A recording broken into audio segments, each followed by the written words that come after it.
The human body is a very magnificent tool, a resource to do many wondrous things on this planet, to have the full embodied human experience.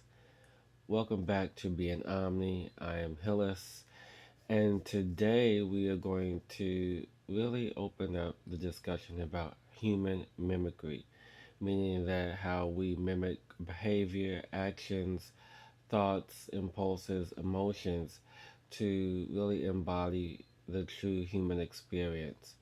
And the human body is a divine is a divine being, vessel, whatever you want to call it.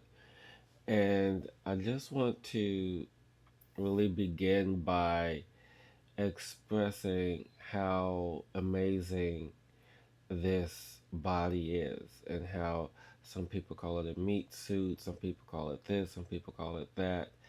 And in my opinion, personal opinion, it's none of these things. It is liquid light energy.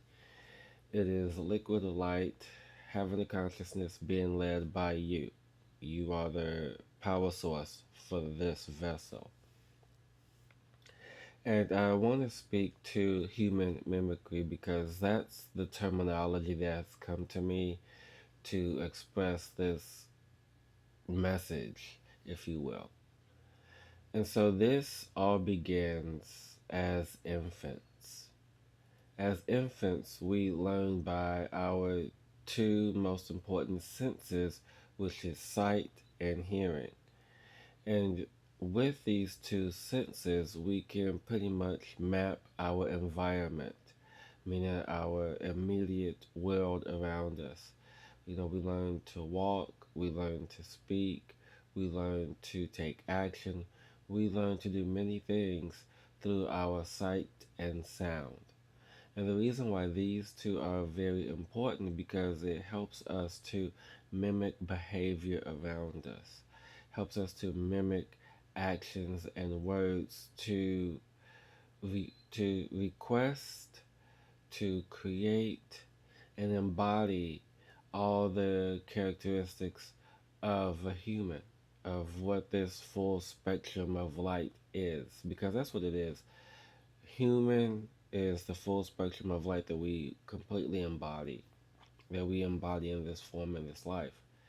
And through the actions of sight, we then stimulate the visual cortex. And this visual cortex takes the actions that it sees, stores it in our memory, stores it in our cells, stores it in our brain, for us then to begin to take action and to mimic the behavior, which is why, part of the reasons why we learn to walk.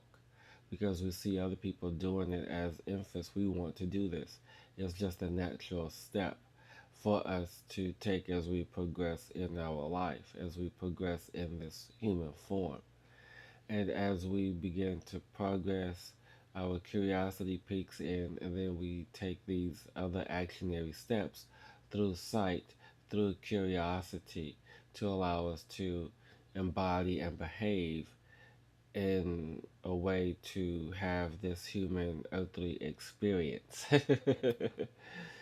And in this human experience, we then allow ourselves to begin to figure out how things are done, which is why visual representation is important.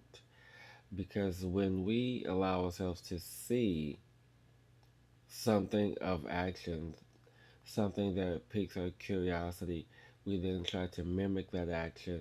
We study how the action is done.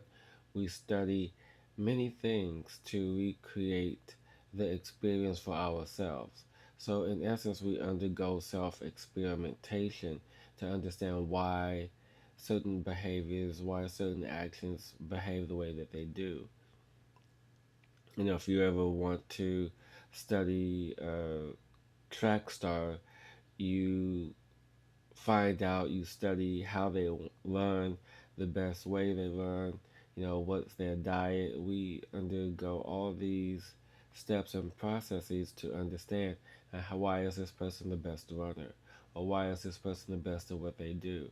We take in all the information through our eyes, and we stimulate the nervous system, and create neural pathways to begin to understand how and why this is done.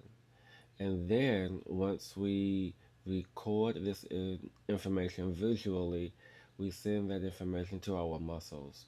We send that information to our joints, to our cells, which is why it's important to have a healthy nervous system, which is why it's important to have a healthy neuron pathways, because this information is then related to our muscles, to our bones, to our cells in individual aspects or group aspects, or the group cellular structures that's responsible for the section.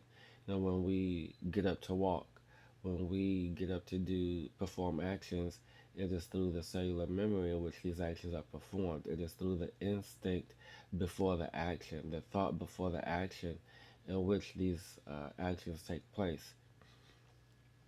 And so when we allow ourselves to then understand how the action is performed, what is the fuel for the action? And sometimes the fuel could just be adrenaline, it could just be raw emotion, or it could be a healthy diet, or a combination of all these things. But you have to understand that once we see it, we study it, then we begin to understand how it's done, and then the information is moved to certain parts of our body to perform actions, whether it's through our vocal cords, through the muscles, through any part of our body, through any part of our being. Information is sent, and the information is sent from our brain to our muscles, from our muscles back to our brain, to our eyes, to our visually. So it's a symphony of energy that is being created here to allow for the mimicry of human motion, the mimicry of human emotion, the mimicry of all things in our human experience. So, in essence, what I'm saying is sight is very important in the space in which we create and recreate our environment. And this is through sight, this is through study, this is through interpretation, this is through self experimentation. It is through the overall understanding that you are divine. It is the overall understanding that you are here on this planet to have this experience, to begin to embody that in which we see. And sometimes we feel that it's impossible to achieve certain aspects or certain levels.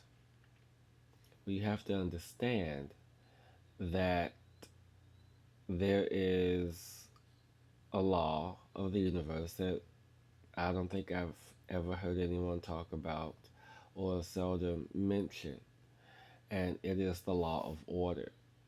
Okay?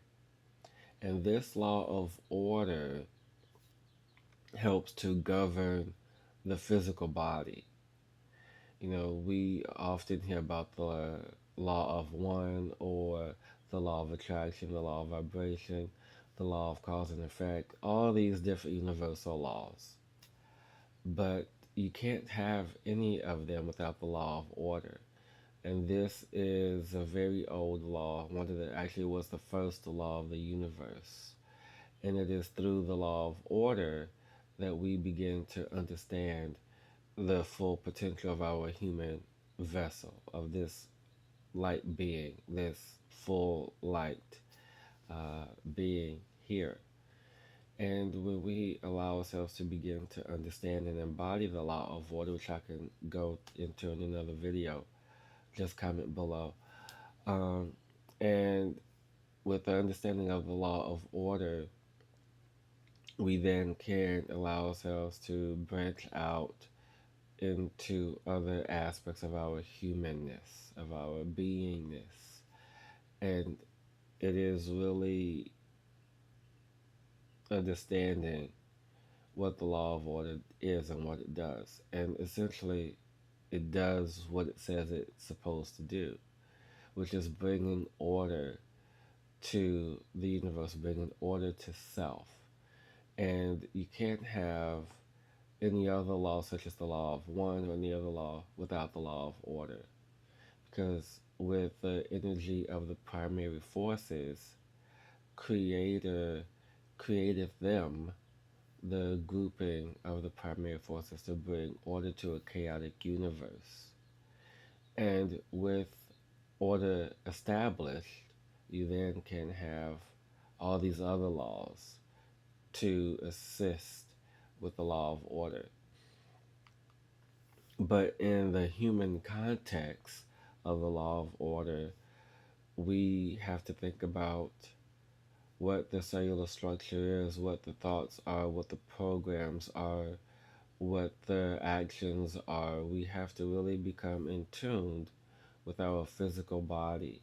We have to really become in tune with the vibrational layers of our body, not just the physical aspect, but the emotional aspect, the mental aspect, the etheric aspect, everything all the way out, reaching back to source.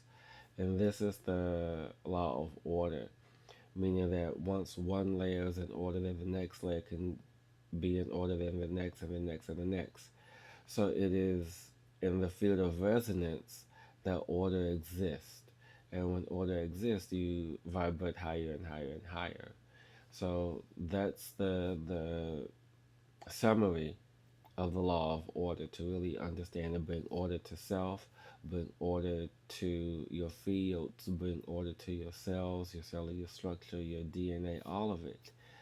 And it just really resonates in the space of us beginning to understand what we see, and then how do we recreate that? How do we put it in action? Because we see it first, we hear it first, we think it through, we think the process. Sometimes watch the process over and over and over again until we understand the movements, the actions, what's involved, what is the aspect to complete, what needs to be completed to perform a certain task. So it is the order of sight, the order of thought, the order of action. And so once we understand those three things, then we can supplement that with, do we need any particular breathing technique? Do we need to eat proper food? Do we need to have proper rest? Do we need this? Do we need this? Do we need this? And so with our supplemental information, we then can perform at a higher vibration to bring the mimicry of the action that we just saw into play. And so it is in that energy, that vibration, that we allow ourselves to, have this collective experience. And so, dear ones, know that you can do anything because you are everything. You are the all.